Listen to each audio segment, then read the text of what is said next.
So when REM broke up in 2011, I was sort of at loose ends, and a couple of years after that, Bobby came to me and said that he would like to branch out from the dead white European males that he'd been working alongside, so to speak, for many years. And he asked me if I would write a concerto for violin, rock band, and string orchestra. And after calling the lunatic asylum to have him committed, I said that sounds like an awesome challenge, and I'll give it a shot. And we said, well, how do we add some incredible value to this?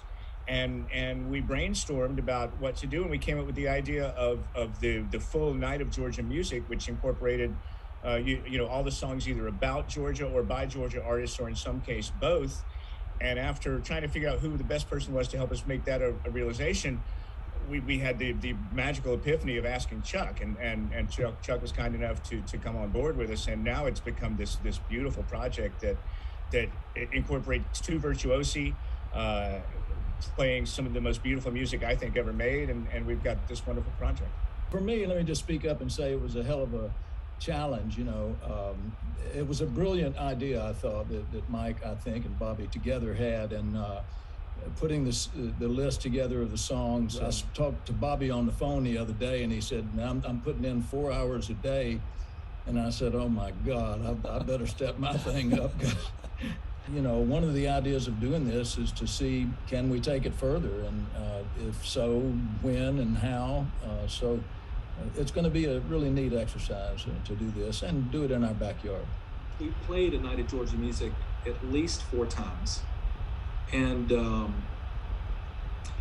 I mean, Mike and Chuck are used to this, but I don't have people yelling in the middle of my concerts, and it's just, feed off of it. And it's just, I was shocked.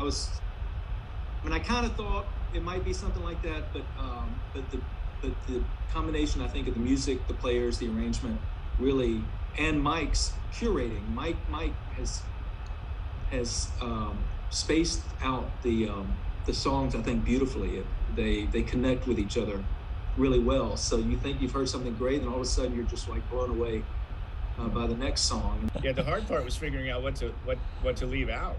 There are several other songs that we could have incorporated, and who knows, maybe someday we might revise and alter it a little bit to try something a little different. But for now, we feel like we've got an hour that is just magical and really showcases a diverse group of musicians from Georgia.